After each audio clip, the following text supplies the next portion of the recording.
thank you, Pellegrino. How do you know that I'm not a synth, though? Look me in the eye. It's so great to be here. What a great day this has been so far. I hope I can continue the winning streak here. When you present at a conference later in the day, you have the benefit of being able to borrow the ideas of the previous speakers. So I'll do that vigorously today. There have been so many great ideas. We started with Andy with that brilliant lead-off presentation this morning. And something that he said really resonated with me. It's not the technology, it's not the engineering, it's the story, right? Interesting, surprising idea coming from someone with Andy's background and expertise. From Lorne, when he was talking about blockchain, it's not the technology, it's trust. It's building trust. When we build the trust in the platform, blockchain will thrive and take off, right? So we're hearing some common themes here. Of course, so many of Dr. Akin's comments about human behavior right before the break were so revealing and so thought-provoking. So I hope I can touch some of those themes of human behavior, because that's really what is driving the work that I do. I want to focus my remarks today around one central question. How do we transform established global companies that don't have design or innovation used interchangeably in this instance at their core? And I'll modify that a little bit. How do we transform companies that don't have design or innovation at their core? Those of you in the audience who are business leaders or business owners, if you're not thinking about this question, if you're not worried about how to stay ahead as a business in this time of unbelievably rapid change, I don't know how long your business is going to be around. We're all concerned about this. So this is a central question, not only for me and the work that I do, but I think for so many of us who are driving businesses of all scales and of all industries. I find that when I'm speaking to an audience of mostly non-designers, that it's beneficial to go through a few terms, to clarify a few terms that I'm going to be using during my presentation, just to make sure we're all understanding each other here as clearly as possible. And the first term that I want to talk about is the term design, because it's become such a ubiquitous and overused term. It's practically meaningless now. But I want to put some meaning to it, at least for the next 30 minutes or so, as we talk about design and how it's happening in the business world of today. I like to define design as the discipline and craft of envisioning and creating great human experiences. The discipline and craft of envisioning and creating great human experiences. These human experiences could be digital experiences, or the experiences of the devices that we carry around with us now. They could be spatial experiences, like this lovely building that we're spending the day in today.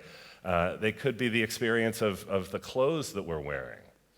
They could be the experience of the store that we bought the clothes from, or the ad campaign that inspired us to go to the store and buy the clothes. All of those experiences were created by designers, by formally trained designers who practice this discipline and craft of envisioning that experience and creating an awesome way for you to have that experience.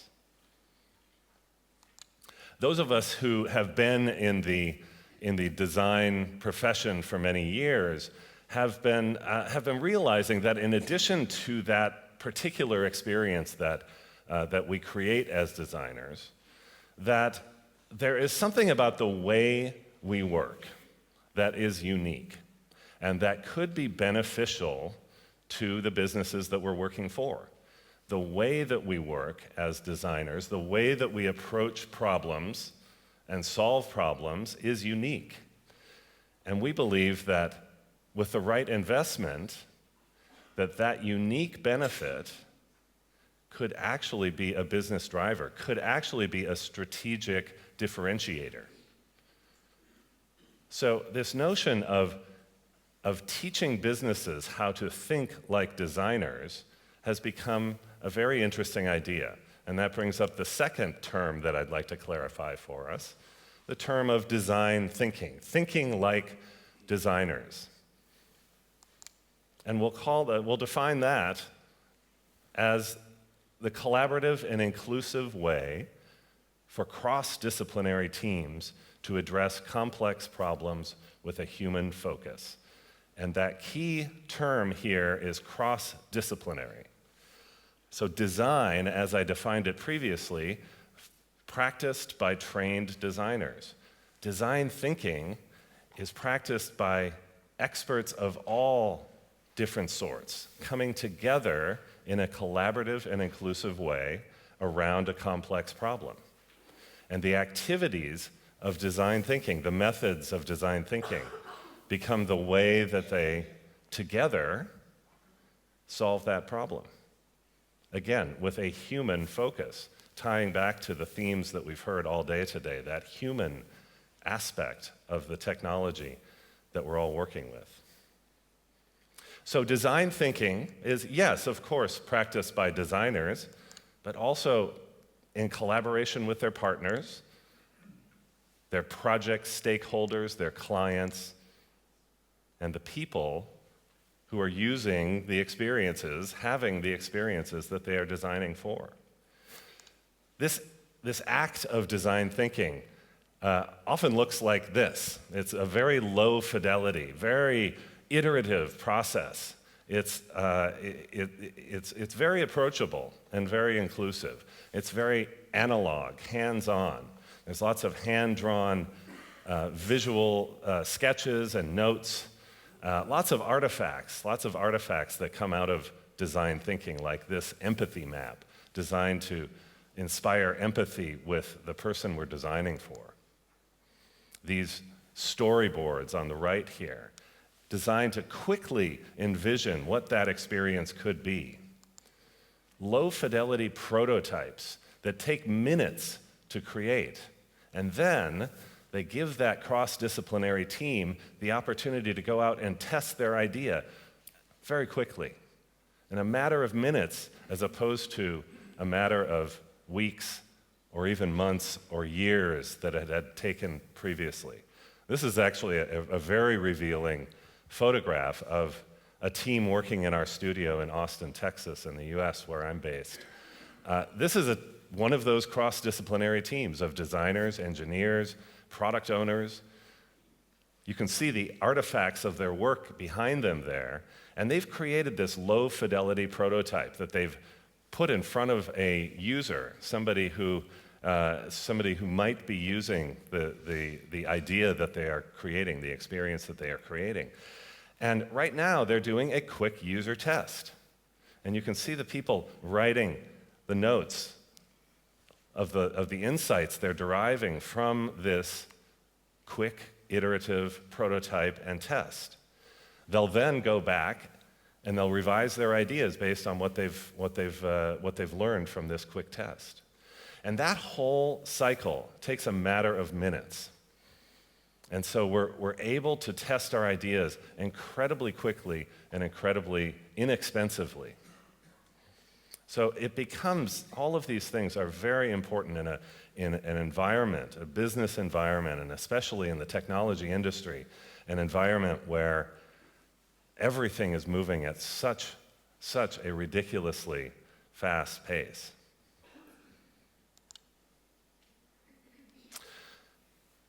So, as design has gained a presence in the business world, our problem as designers has been that it's so hard to prove the value. Design never happens in isolation. So really isolating and finding the evidence that design has been the difference maker has been incredibly challenging for us. It's left us as design leaders to repeatedly say, trust us, it has value, believe us. And that's just not good enough. That's not good enough in a very competitive world. So it's very exciting now, after a generation of design and designers penetrating the business world in a meaningful way, that we're starting to see some impressive results and the data to back it up. And I like to point to one of my favorite sources, which is a new report that came out at the end of 2016. It's called The Future of Design in Startups, and it was published by a venture capital firm in the US called NEA, co-authored by two of their partners, Albert Lee and Dana Grayson. Even though it's in the title, the focus here is startups, I think there are some clues that we can take from this that we can extrapolate and spread across different industries and different types of companies. Let's take a look. They start off with some fairly obvious information here. I think any of us who are looking around at the startup field can certainly won't be surprised by this fact, that 87% of startups believe that design is important, if not very important. Okay, so we know that's the case, and we can all agree on that. But where it gets really interesting is when they start to unpack how design is impacting these businesses. Let's take a look here. On the left, 87% of businesses, startup businesses that are investing heavily in design, say that design is leading to higher sales.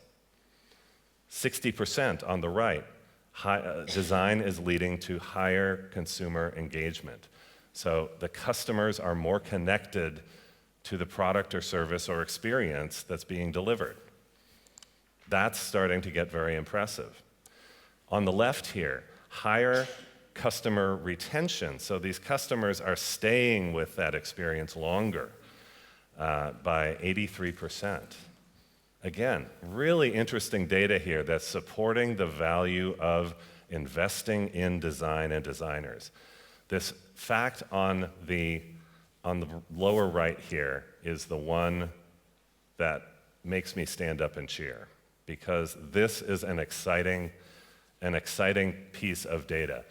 If there's one thing that I repeatedly have to say to non-designer business leaders, when they come to me to talk about design, they'll most frequently say, oh, we can't do design, we don't have time.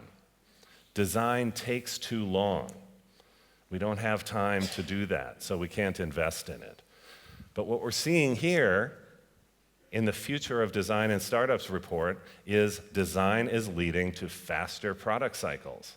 That companies that are investing in design are getting their ideas, their products and services from idea to market faster than those companies that aren't investing in design.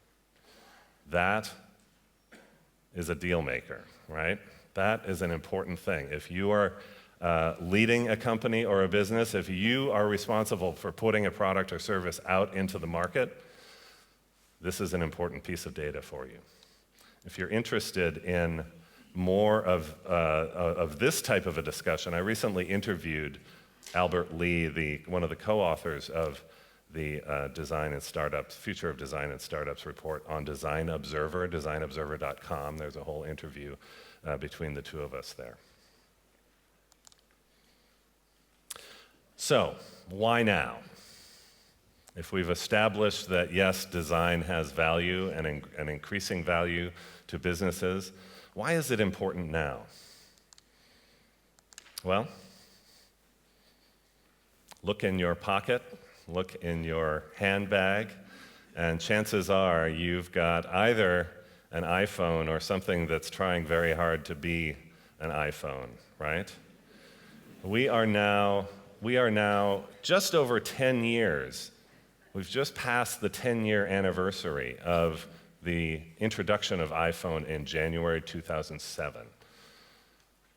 That was the pivotal moment in the history of human experiences, right?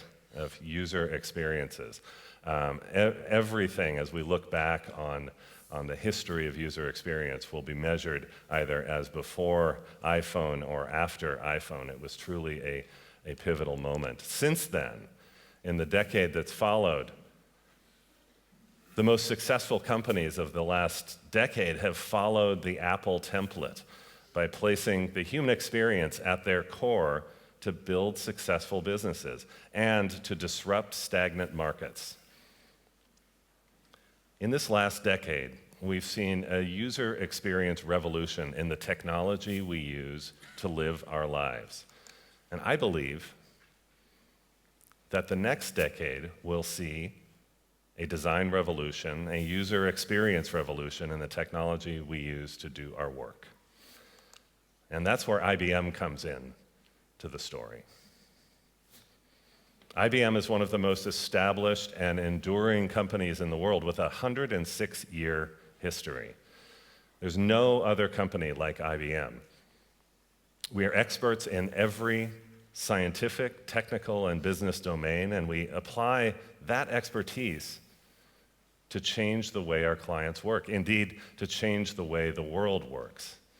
IBM is 360,000 people in 170 countries around the world. So everything IBM does has to be done at scale. In order to influence a company of that size, we need to be thinking about scale at the very earliest moment of an idea. At IBM, we make technology historically for very technical users, people who are deeply trained in the technology that they're using, like IT administrators, engineers, developers. But increasingly and more recently, we're making experiences for less technical people, like data scientists, teachers, small business owners, nurses, doctors, designers. And that's forced us to take a new and different approach to building these experiences, and that's what I want to talk to you about this afternoon. If you know anything about IBM and this 106-year history, you'll know that design is nothing new to IBM. In fact, in the middle of the 20th century, this gentleman, Thomas P. Watson Jr., was the chairman of the company. He was the son of the founder of IBM in the 50s, 60s, and 70s. And he hired the very first director of corporate design at IBM, Elliot Noyes, in 1956, so over 60 years ago now. Elliot Noyes, in turn, assembled a constellation of the leading designers of that era. Paul Rand in the center, Charles and Ray Eames and Eero Saarinen, all did some of their most iconic work for the IBM company in those years. One of my favorite artifacts from the IBM archives is this memo that Watson Jr. wrote to his senior leaders. And you look at the date here in the upper right, December 20th of 1966, so 50 years ago.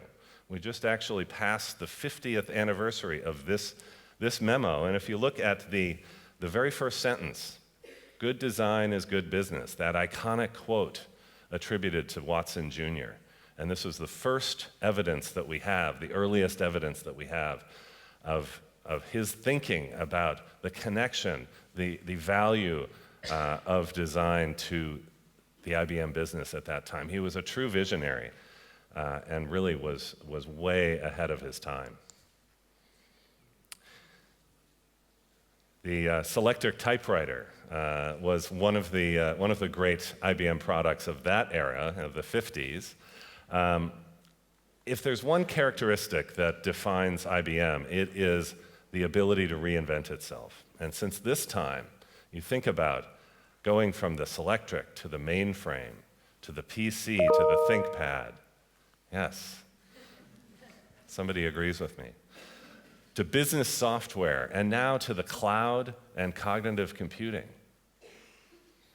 IBM has reinvented itself over and over again, and that's why it has stayed relevant. That's why it continues to lead these industries even to this day. So we fast forward from the middle of the 20th century to nearly 5 years ago, well, about 5 years ago.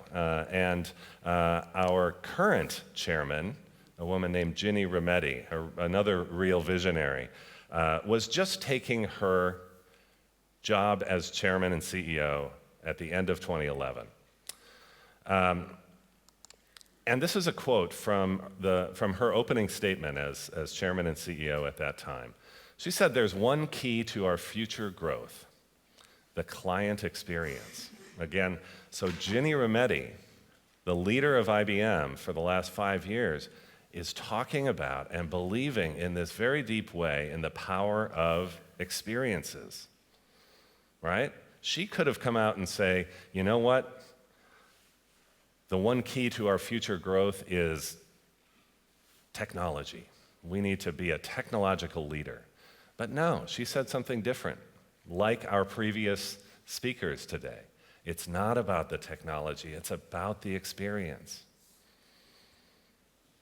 So that's a very revealing quote. Now, and in 2012, Ginny Rometty looked around the IBM company to look for those people who are experts at creating experiences, those designers, and she only found a couple hundred formally trained designers at IBM at that time. These designers did not have, were disconnected from each other. They didn't have a common community of design. They didn't have a mission of design. They didn't have a common way of practicing design or even spaces in which they could do their work. So those 200 designers, and again, if you think about 360, close to 400,000 people at the time, and 200 designers, you don't like the odds of those 200 designers to really transform a company of that scale, right? So at that time, Ginny Rometty launched a new division at IBM called IBM Design, with a mission to create a sustainable culture of design and design thinking at IBM. So bringing in lots of these experts who are great at creating human experiences and instilling this new way of working, of thinking like designers, design thinking at IBM. And really doing so in a way that establishes and nurtures a culture of design and design thinking. A really ambitious and audacious mission for a new part of our business at that time. How do we do that? We have a three-pillared strategy: people plus places plus practices. And we believe that if we get those three things right, it will lead to great things for our company and for our clients and users. Just to quickly go through some of the numbers of our transformation, our design-driven transformation. We've added now more than 1,500 new designers, so these experts in building great human experiences, to the company. Most of those new designers are at the beginning of their career, so we've got a movement of young, creative talent that we're hiring from around the globe. And really infusing the company with their great energy and great ideas. For places, we realized that we needed a specific kind of workplace for these designers and their collaborative partners to do the work of design thinking. So we now have a growing network, a global network of 42 IBM studios.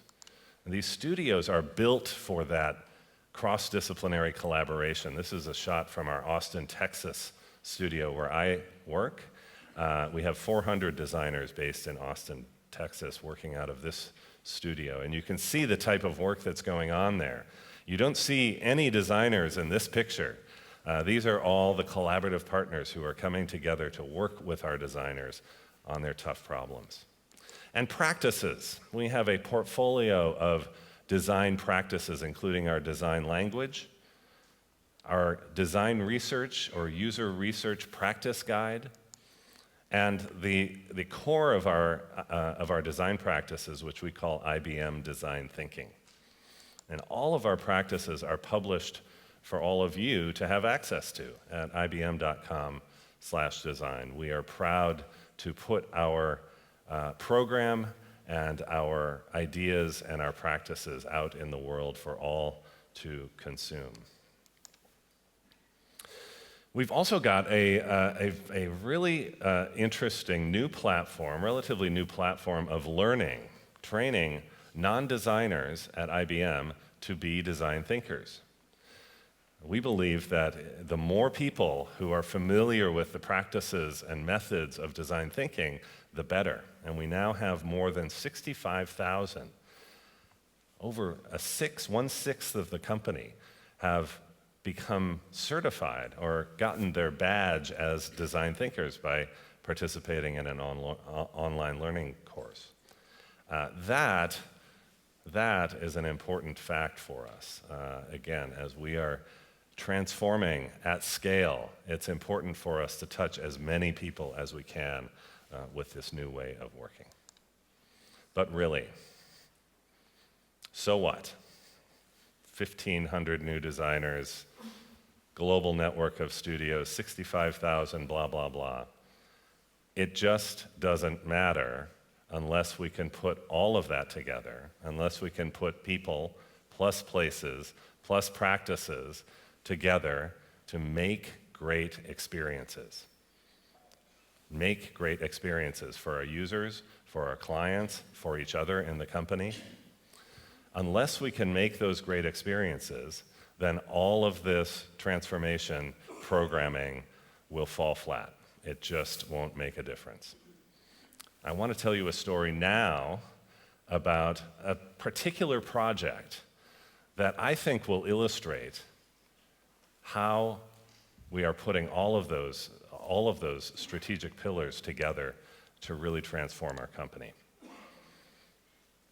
This story comes from the IBM Power Systems business and a project we call Monacle. Now, Power Systems is the IBM server business. It's one of our core legacy businesses. Think big boxes and rows and rows and rows of boxes in big server facilities. And the person who we are concerned most about in this story is named Jack. Jack is a lead systems admin. He's an IT administrator, and he's managing one of these huge server facilities. Another person that we're really concerned about is Jack's boss. Her name is Jill. And Jill is an IT manager who oversees a bunch of these facilities. Now, one of the things that Jack has to do on a regular basis is to update the firmware on his system. I know, it doesn't get any more sexy than that, right? Firmware updates on a server farm? Good stuff. Well, the thing is, this is an incredibly complicated process for Jack to do, and he has to do it on a regular basis because he's overseeing all of these different devices. And he has to get everything right before he updates his system, or big things will go wrong. Big things will go wrong for all of us because we are the ones who are depending on those servers being up and running. How does Jack do this currently? He enters numbers into an Excel spreadsheet by hand.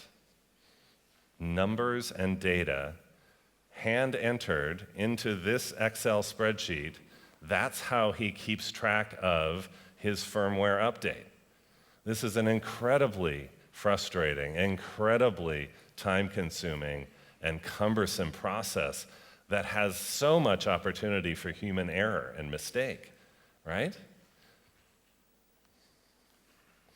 So when our design team got the brief for this project, the technical leaders from the project came to them and said, there's one thing that we need to do. We need to make it possible for someone to update this system with a single click. They need to be able to push one button and the whole thing is updated. Well, our design team did what any good design team does. First of all, they said, that doesn't sound right.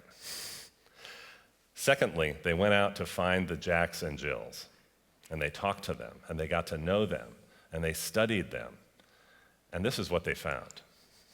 From Jack, he says, the most difficult thing for me is to get information, to see all the pieces and how they belong together so I can properly plan my updates. What should I do next? Is this the right patch? Are we exposed? He sounds kind of anxious here, right? Trying to schedule upgrades is like pulling teeth. Now, Jack is saying a lot of things here, right? But what he's not saying is, I need a single-click update. That didn't come up at all. Let's hear what Jill had to say. She says, managing a diverse environment can be difficult. Getting all the right people to agree can take forever. Again, they're discovering all of these pain points from these people that they're talking to, but nobody is saying, I need to do this with a single click. Instead, they're finding that the process is overly complicated, it takes too much time, they don't have visibility across all of the facilities that they're managing. Confidence, trust. Remember what Lauren was saying earlier about the power of trust. There's no trust in this process for Jack and Jill. And importantly, it's not easy for them to share between the two of them, the work that they're doing. So lots of pain points, but nothing about a single click. Inspired by these insights from real people, the Monacle design team was able to change the direction of this project. Working closely with these users, Jack and Jill, many times over, they prototyped a completely new Monacle experience.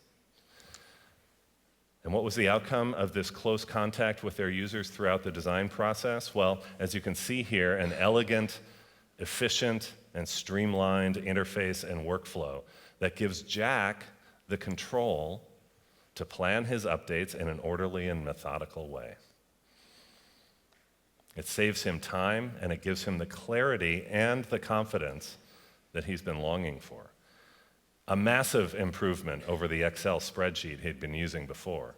Oh, and when he's done developing his update, he can easily share it with Jill, his manager, for her review and approval, and she can receive it and review it and approve it anywhere at any time. It's always great to see a design team having this type of influence on a tough problem. Most importantly, though, the users and clients are clamoring for Monacle. The product went into beta at the beginning of this year, and we can't wait to see how it's going to change this important IBM business. For those of you responsible for putting products and services into the market, you know how valuable it can be to have this type of feedback from your clients and users before that product goes to market. This is a picture of the Monacle design team. They're based in Austin, Texas, where I work. They did some heroic work on this project, but you know who was the real hero of this story? It's this guy. His name's Carl Burnett. And Carl was one of the senior technical leaders on the Monacle project from the very beginning. He's a brilliant guy, a brilliant engineer who's been with the company for more than 20 years, and he was one of the proponents for the single-click update. He was one of the people who thought that is what we need to do. He wasn't quite sure about this design thinking thing. As you can see from this picture here in the design thinking workshop, he's kind of hanging back a little bit, right? He doesn't want to fully engage. But let me play you a short video that we'll see how Carl thinks about design and design thinking now. For me, the aha moment was when we had one of the first workshops and we started pulling together the user research. And it clearly demonstrated how the original thought of what we felt needed to be built was not the right path, and that the actual pain points were something different. It had such an impact on me that I pulled members from our development team over into the workshop so they could read these little cue cards, right, that the user research team had collected with all of these comments from customers and business partners. And it was very clear how taking that feedback into consideration gives you insights that you would have never had otherwise. Interesting words there from Mr. Burnett. Remember when I asked, so what? Why is it important to put people plus places plus practices together? They are important because they set the conditions for non-designers at IBM, people like Carl Burnett, to see the value of a human-centered, inclusive, and collaborative approach to solving tough technical challenges. This question, this central question from the beginning of my talk, how do we transform established companies that don't have design at their core, companies like IBM? My friends, transforming these companies in a meaningful and sustainable way does not happen by launching a new brand. It doesn't happen by kicking off a new website or a slick new video. It doesn't happen by hiring a chief design officer or a chief innovation officer. True transformation happens when we all do the hard work of finding those embedded skeptics, those Carl Burnett's, deep in our company, and taking the time to get to know them, to build a relationship with them, to build a trust. Again, that important word that we've been talking about all day, trust with that person who's deep in the center of our company. That is what happened on Project Monacle, and that is why it is such an important story for IBM. At IBM Design, we have one of our mantras is this saying. We talk a lot about empathy, about connecting and understanding other people. We like to say empathy first with each other, then with our users. And the cross-disciplinary teams at IBM that are having the most success are the ones who are building this trust with each other, the ones who are finding Carl Burnett, getting to know him, and building a trust with him, and following this sound advice. A few more words from Carl. I hope we'll see in IBM is that our engineers actually start to think like designers. Yes. Thank you.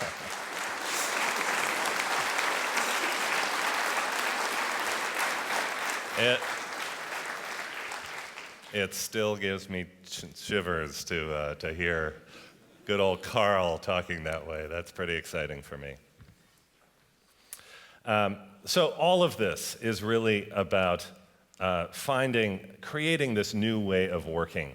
That's the real story of the transformation of IBM, this current design-driven reinvention of our company. And we're seeing so many of our teams that are finding their users, they're understanding them as people, and they're making truly relevant user experiences that are transforming IBM businesses. This design-driven approach is impacting all of our strategic imperatives and driving outcomes in every industry that IBM touches, which is virtually every industry you can imagine. This last one, cybersecurity, such an important topic for us, and it's come up in our last two presenters here, both Lorne and Mary, talking about the importance of how securely we interact with our online environments. And we have a great design team in our IBM security business that is getting a lot of great attention. This article that was just posted in a design blog called quartzqz.com, great article about the impact that they are having fighting cybercrime by understanding the users involved. They're doing some really great work. Oops, sorry about that. In fact, one of our great cybersecurity products, it's called IBM X-Force, was responsible in the recent WannaCry ransomware issue from a couple weeks back. of minimizing the effect that that could have had across businesses and industries. The way that the key insight that our security design team had was the bad guys, the hackers out there, they are all in touch with each other. And Mary actually illuminated this in her talk also. The wrongdoers, the bad guys, are connected to each other. They have a community. But the people who are trying to protect us are not connected to each other. Those cybersecurity experts in individual companies very rarely have the opportunity to speak to each other and share information. X-Force Exchange gives them that opportunity and that community. In fact, in the blue there, think of it as Pinterest for cybersecurity, right? So they now have a place where they can go and say, hey, I'm detecting these threats, I'm detecting these over here, let's put our information together. And that is a big insight that's changing that particular aspect of cybersecurity. We are also working in healthcare. We've got a great design team in Dubai and the UAE, and they are doing some beautiful, beautiful work in that region around working with pregnant mothers, expectant mothers, and the experience of going through that experience. So again, nearly 5 years ago, in 2012, the renewed program of design at IBM was launched. At that time, quite frankly, IBM was struggling. The headwinds facing our company were strong and our numbers were declining. This analyst quote suggests that the industry was taking notice. At that time, our chairman, brand new to her job at the time, Ginny Rometty, she placed a huge bet that designers, and the radically collaborative approach of design thinking could change the way our company works. Now, nearly 5 years later, it's clear from stories like Project Monacle, from the great work we're doing in the cybersecurity industry, and from the surging performance of IBM in the market, that Ginny Rometty's bet is paying off in a major way. When we talk about evidence, that's the evidence that really makes a difference in a global company like IBM. We just had the opportunity to host Ginny Rometty about a month ago in Austin, Texas, a couple months ago in March, at South by Southwest, another great design and innovation conference there. If you ever have the opportunity to come to Austin, Texas in the month of March, please reach out to me. We'd love to host you there. Here, Ginny is being interviewed by some of our designers at IBM, some of our young, talented designers who they're being interviewed on IBM Community Radio, which is a company radio station that our designers have started. Ginny she clearly views design as a primary force in the latest transformation and reinvention of IBM. I'm coming to the end of my remarks here, but I want to share with you just another short video that'll give you a little bit more of a feel for the culture and energy that our design teams and our designers are bringing to IBM.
Thank you. I'm apparently out of time. No. Have you got more to say? No. Thank you just, usually means the end. I hope I've been able.